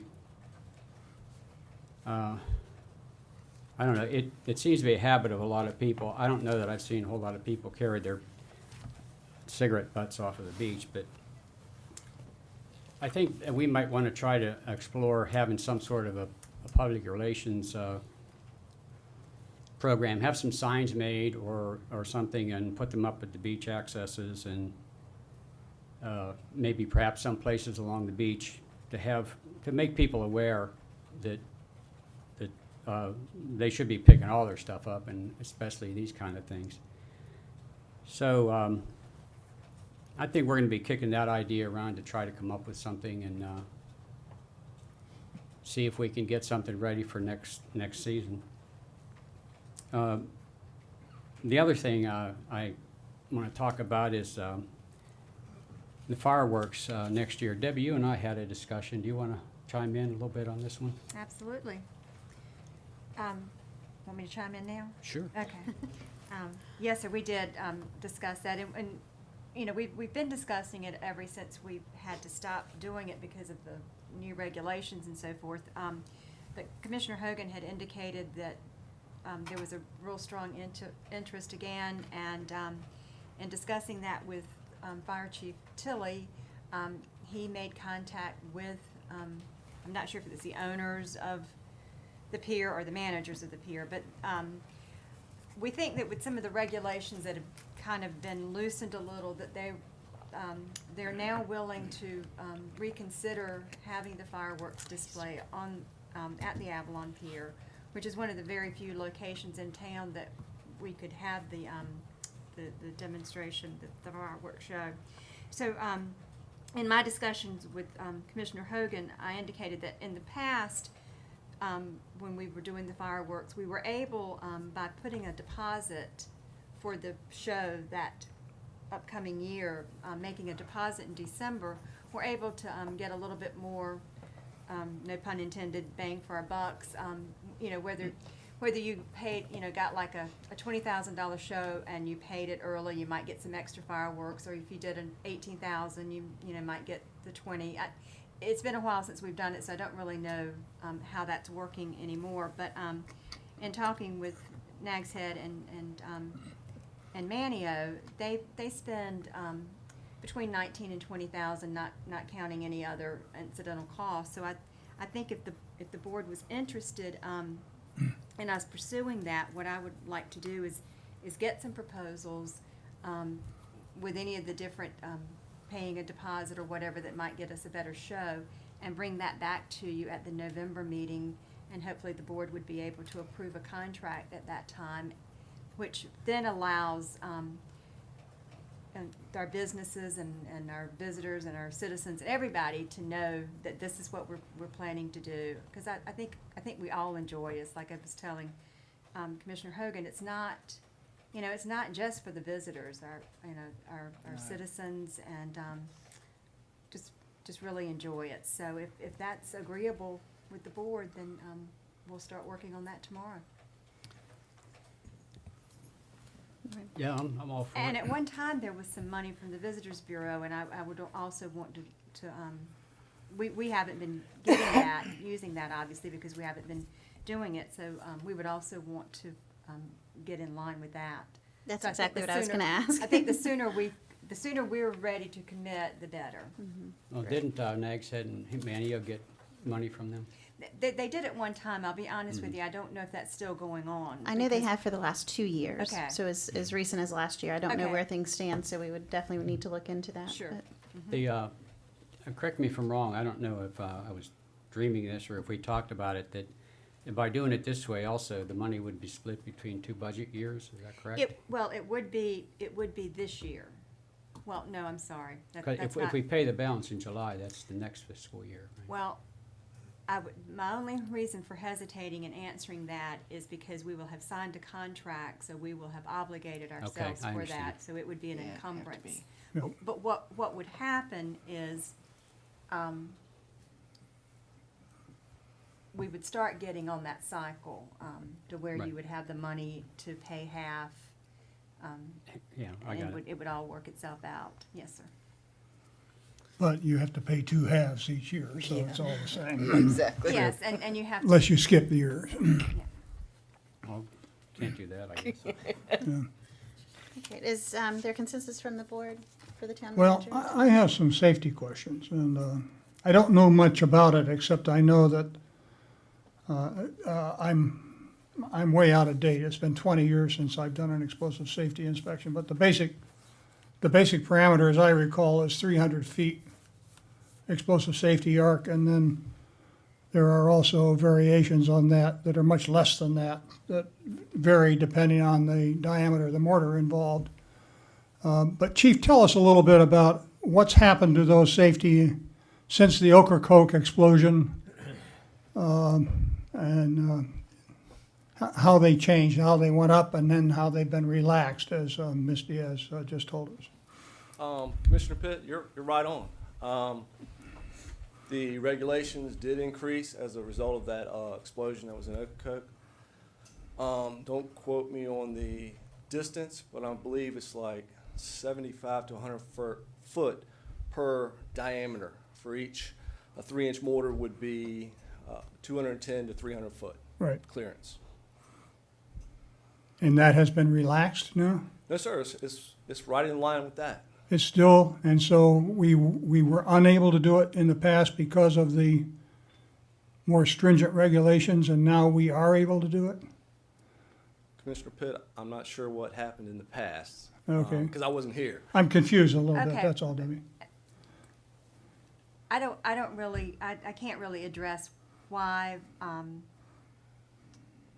the peer is willing for us to possibly do it now and we're not in the past.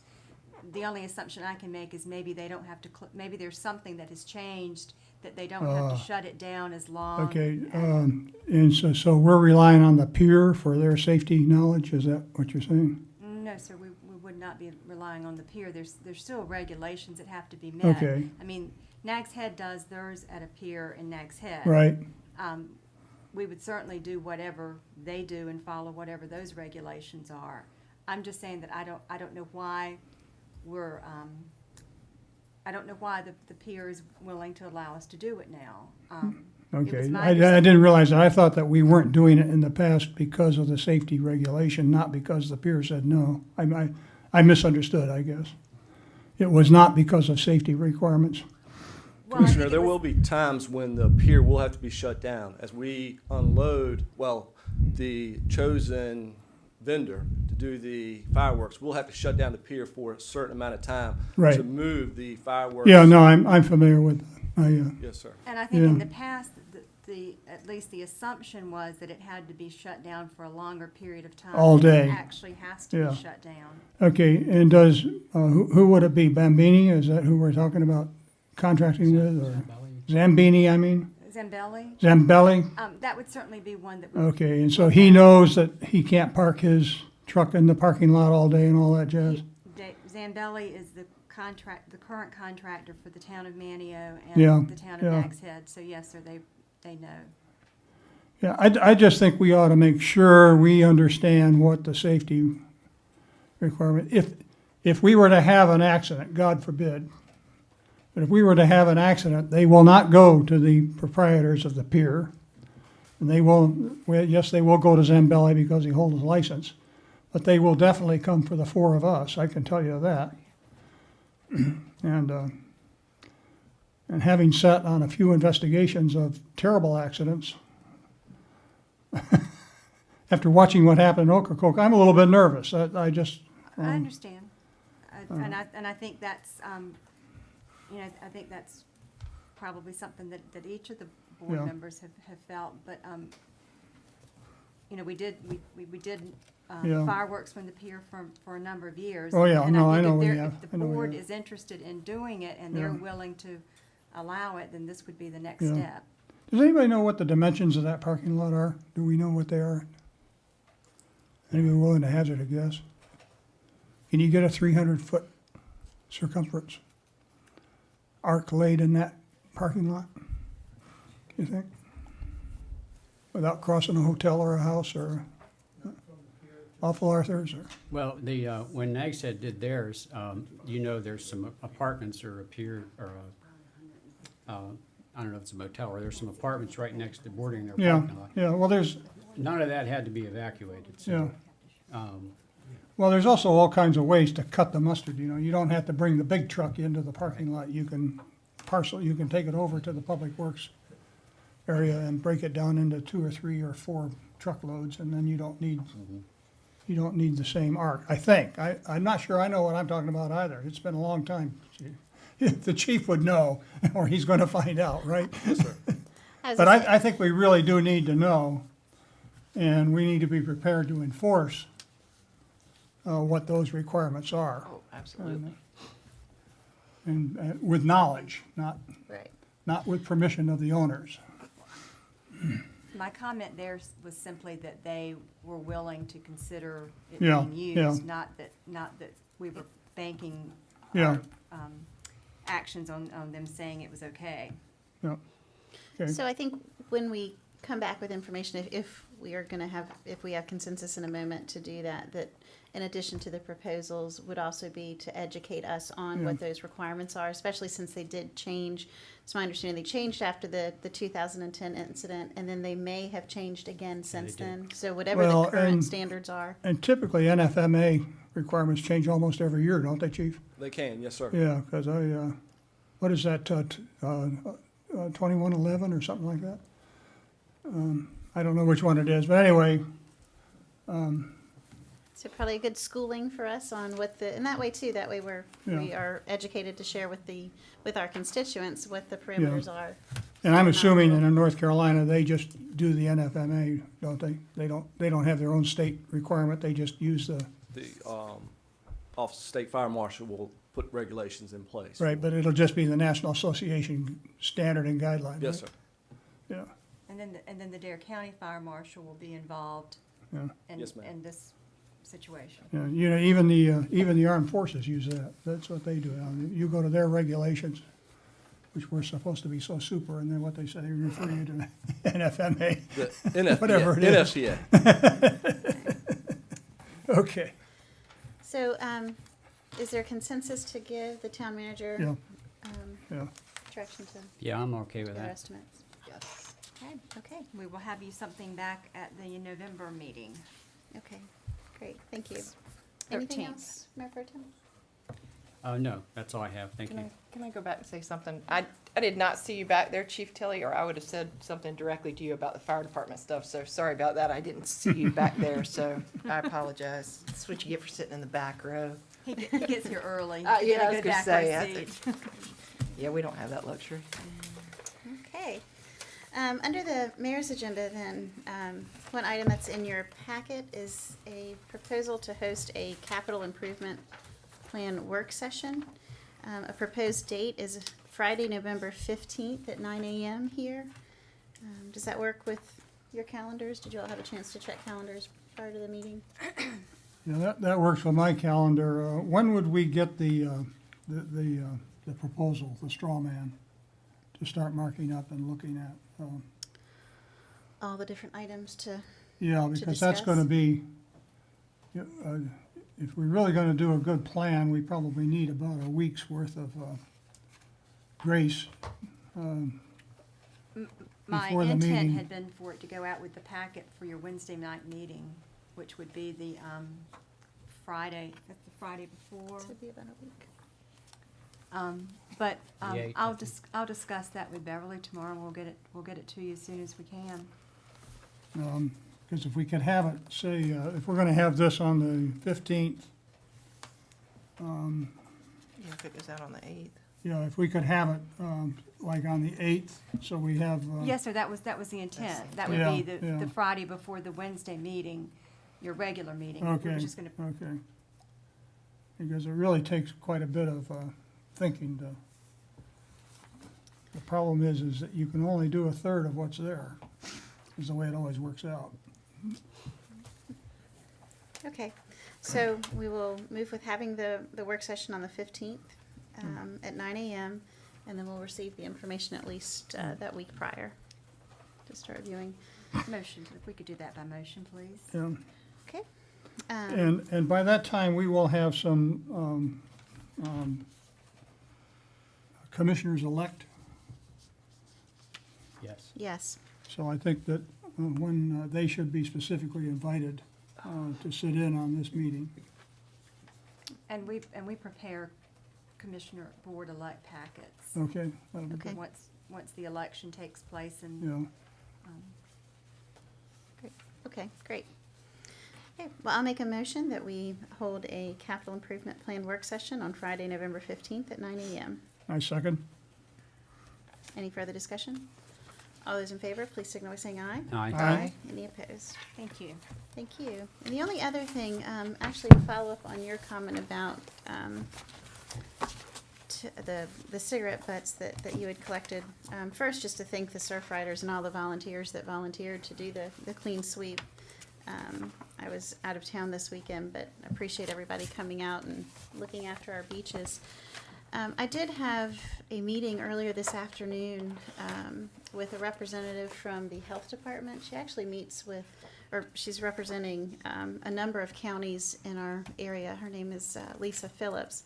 And she was sharing information that there is funding available through this new Healthy North Carolina initiative. And she runs, there's 3 branches under this initiative. One is for basically tobacco cessation and smoking cessation.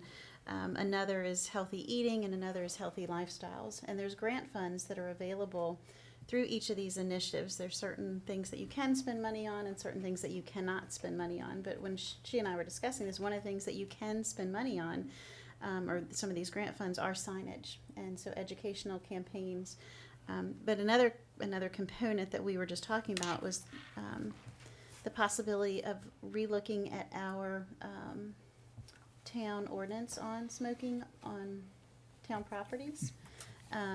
She's a real go-getter with this. She was very involved back when the county adopted their tobacco-free policy for their buildings and grounds. So anyway, I throw this all out there because it was just fresh this afternoon. It's very timely with your thing, but I will pass this information along to the town manager, and then we can discuss it at future meetings. If, Mhm. if the board is interested in the smoking on town property, we can certainly get the information from whatever the county adopted and have that for your next board meeting, or is that something that you'd rather wait and discuss in a different way? Well, what's the, I think we should be ready to look at that anytime. I think that- Absolutely. That I think is probably a good idea. I'm not so sure about restricting smoking in the public trust. Right. yeah, this is specifically town property, not, Well, it was kind of combining the, I've seen the signs at the county's Yes. building. Yeah. And something else they actually built, which I thought was a little extravagant, but kind of neat, were little shed-like things where you can actually sit and smoke. So it kind of encourages smoking in a weird kind of way, but the areas that they have are nice little places for people to go and smoke that are far away from the With dunce caps and stuff. yeah, you should have your little hat when you walk in, but the signage is something that is included, and that's something that we could do for the beach part of it, and it might be something that we could write all in one grant, considering that it's a no smoking campaign. So, And Lisa also spoke with Cliff in Nags Head. And Cliff was really instrumental. This was back way before when Cliff was with Dare County Parks and Recreation, way before the county adopted the smoke-free or the tobacco-free ordinance for the county. He actually was instrumental in putting out signs that just said, "Thank you for not smoking." And they weren't enforceable. You couldn't do anything, but it really helped reduce the quantity of smoking on town facilities It does. prior to when the state gave That's right. the municipality or the county and municipality the authority to implement. So, long story short, this may be something of an avenue for the beaches, is trying to thank people for not smoking. You know, we love our beaches, keep them clean. Anyway, I think there's some messaging that we possibly could look at, and if we are going to do that, there may be funding to cover these signs. So there's lots of things that we could look at the same thing. But yes, I think we would. The consensus is if you wanted to bring something back related to the town properties, separate, and then we can also look at this packet. I can share that with you. I mentioned it briefly to Meredith before the meeting. So, okay, that's all I have this evening. Town manager's agenda? Yes, ma'am, I have one quick item. At the September 9th meeting, the board asked staff to provide you with some cost estimates for providing some parking for the users of the West Haman Pier. And Tony has put together some numbers for us. Basically, for less than $4,000 and between 4 and 5 days of town force labor, we could have 6 parking spaces in that area that would serve us until the 2015-16 year, when it's recommended that the West Haman Boulevard be improved, and then you could do something that would be a little more permanent than this. So with the board's permission, if you recall, at a previous meeting to that, you had authorized an expenditure out of the fund balance not to exceed $13,950 for the repair to the damaged sidewalks. And those bids came in considerably less, right under $4,000 for that. Oh, wow. So what I would like to do is we would do a budget amendment that would include that plus this, and just have that for your consent agenda in November, and we move forward with this parking. I think that sounds great. absolutely. What would that configuration look like? Would it be 4 and 2 or 3 and 3? It would be 4 on the north and 2 on the south. 4 on the north and 2 on the south. And the driveway that gets blocked is on the south, is it not? Yes, sir. Okay. With the tree that I ran into. I think we should add and consider in that a sign at that driveway on the south side. There's 2 custom signs. Right, in this when, proposal. do not block, I guess that's. what- private driveway, do not block, is it? All right. Okay. Great. Nor hit tree. Too Okay, late. so there's consensus. Is there consensus? Yes. Yes. Great. Thank you. That's great. That'll make quite a few people really happy to be at a park, especially, I've heard from several of them with limited mobility, and this will now give them Yes. access. Thank you very much. Thank you. Town attorney's agenda? I don't have anything for you tonight. Okay. Consent agenda. Yes, ma'am.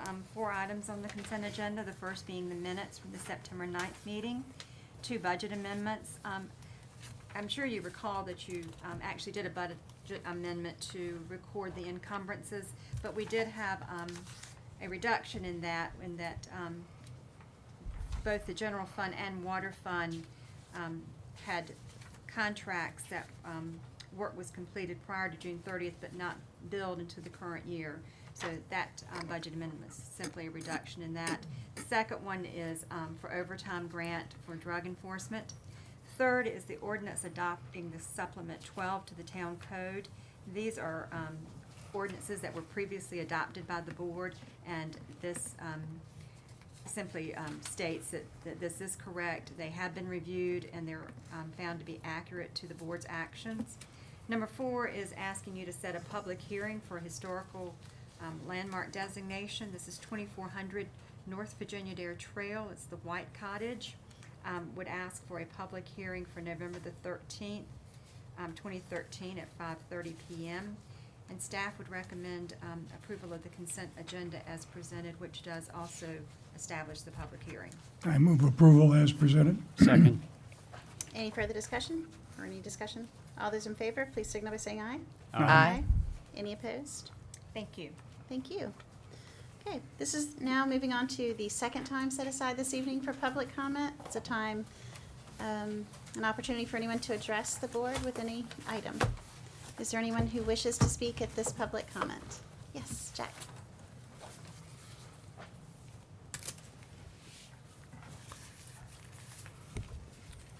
Jack McCombs.